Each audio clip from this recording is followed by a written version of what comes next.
جہاں ایک بات ذہن میں رکھو، بعض کتابوں میں بڑے بڑے بزرگوں نے لکھا کہ عبداللہ ابن زبیر نے حضرت حسین کو مشورہ دیا کہ آپ جائیں، کیونکہ وہ خود خلیفہ بننا چاہتے تھے۔ یہ سب بکواس ہے۔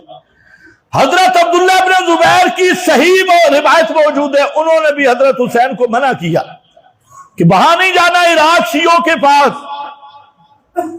حضرت ابو سعید خدری، حضرت جابر بن عبداللہ انصاری صحابی، ان سب نے حضرت حسین رضی اللہ تعالیٰ عنہ کو یہی بات بتائی کہ وہاں عراق نہ جاؤ، شیعہ بہت غدار ہیں اور انہوں نے آپ کا ساتھ نہیں دینا، تیرے باپ کے ساتھ بھی انہوں نے یہ کیا، بھائی کے ساتھ بھی کیا، لیکن سچ یہ ہے کہ ان اللہ واللہ غالب علی امرہ، ہوتا وہی ہے جو اللہ کے ہاں منظور ہوتا ہے۔ اللہ نے حضرت حسین کو اس مظلومانہ شہادت کا مرتبہ عالی دینا تھا۔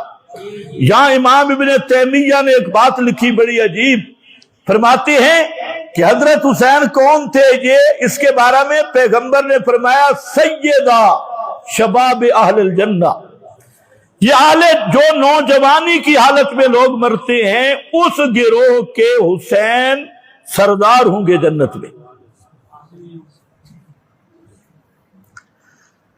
امام فرماتے ہیں کہ اس میں بھی اللہ کی حکمت تھی۔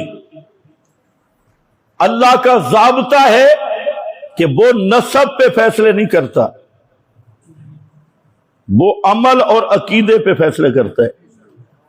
اور حضرت حسین رضی اللہ تعالیٰ عنہ پیغمبر کی وفات کے بعد کے وقت 4-5 سال کے تھے، تو ظاہر بات ہے بدر میں بھی حاضر نہیں ہو سکے، احد میں بھی، حنین میں بھی، جتنے مارکے تھے ان میں نہیں۔ ابو بکر صدیق کے دور میں بھی ان کی عمر کم تھی، فاروق اعظم کے آخر دور میں شباب ہوا، حضرت عثمان کے دور میں جہاد میں حصہ لیا اور افریقہ تک اور ادھر گئے۔ تو اللہ رب العزت کا منشا یہ تھا کہ حسین کو ہم نے مراتب عالی پر پہنچانا ہے، سیدہ شباب اہل الجنہ، تو تکوینی طور پر حسینی شہادت کے یہ اسباب تقدیر نے مہیا کر دی۔ جو سمجھ گیا سمجھ گیا، جو نہ